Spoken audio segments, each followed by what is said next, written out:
Career গড়া মানেই লড়াই শেখা, নিজের সীমা ভাঙা এবং স্বপ্নকে বাস্তব করা। কেরিয়ার মানে শুধু চাকরি নয়, এটি হলো জীবনের এক দীর্ঘ যাত্রা, যেখানে প্রতিটি পদক্ষেপ, প্রতিটি গাম, প্রতিটি পরিশ্রম সবই তোমার সাফল্যের সিঁড়ি। তুমি যদি সত্যি সফল হতে চাও, তবে প্রথমে নিজের উপর আস্থা রাখো। যে মানুষটি নিজের সক্ষমতার উপর বিশ্বাস রাখে, তার পথ কেউ থামাতে পারে না। যখন কেউ তোমাকে অবমূল্যায়ন করে, তোমার স্বপ্ন ছোট বলে, তখনও তুমি থেমো না। মনে রেখো, পৃথিবী কঠিন, কিন্তু কঠিন সময়ের মধ্যে লড়াই করাটাই তোমাকে সত্যিকারের শক্তিশালী করে। প্রতিটি ব্যর্থতা, প্রতিটি হোঁচট, এগুলো আসলে তোমার শিক্ষক। যা তুমি হারাবে তা চূড়ান্ত নয়, যা তুমি শিখবে তা তোমার কেরিয়ারের শক্তি। আজ যেখানে দাঁড়িয়েছো সেটা শেষ নয়। প্রতিদিন নিজেকে নতুন করে চ্যালেঞ্জ দাও, প্রতিদিন কিছু শেখো, নতুন কিছু করো, নিজের সীমাকে ভাঙো। ছোট প্রচেষ্টা একদিন বিশাল সাফল্যে পরিণত হয়।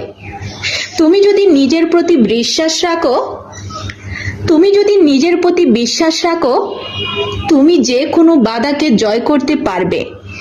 যারা আজ তোমার উপর হাসে, তারা একদিন তোমার অর্জন দেখে বিস্ময়ে থমকে যাবে। সফল মানুষরা কখনো সহজ পথে চলে না।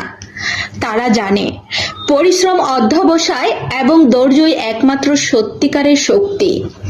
যারা নিজেকে উন্নত করতে পারে, তারা পৃথিবীতে সর্বদা স্থায়ী ছাপ রেখে যায়। নিজের লক্ষ্যকে কখনো ছোট করো না।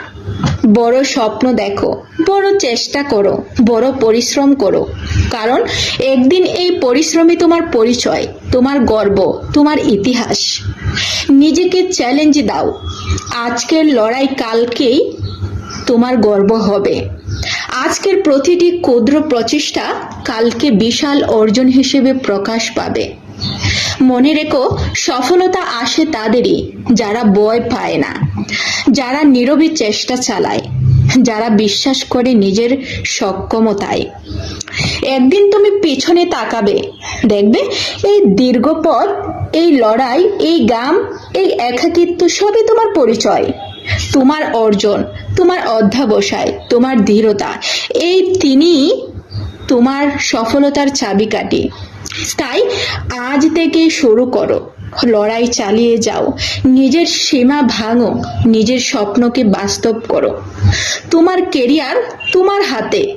তুমি যদি বিশ্বাস করো তুমি পারবে, তুমি যদি লড়াই করো তুমি জিতবে, এবং তুমি যদি থেমো না, তবে এই পৃথিবী একদিন তোমাকে শ্রদ্ধা করবে। আমার এই ভিডিওটি যদি আপনাদের ভালো লেগে থাকে, তাহলে অবশ্যই লাইক, কমেন্ট এবং শেয়ার করবেন, এবং আমার পেজটি ভিজিট করে সাথেই থাকবেন। ধন্যবাদ সবাইকে।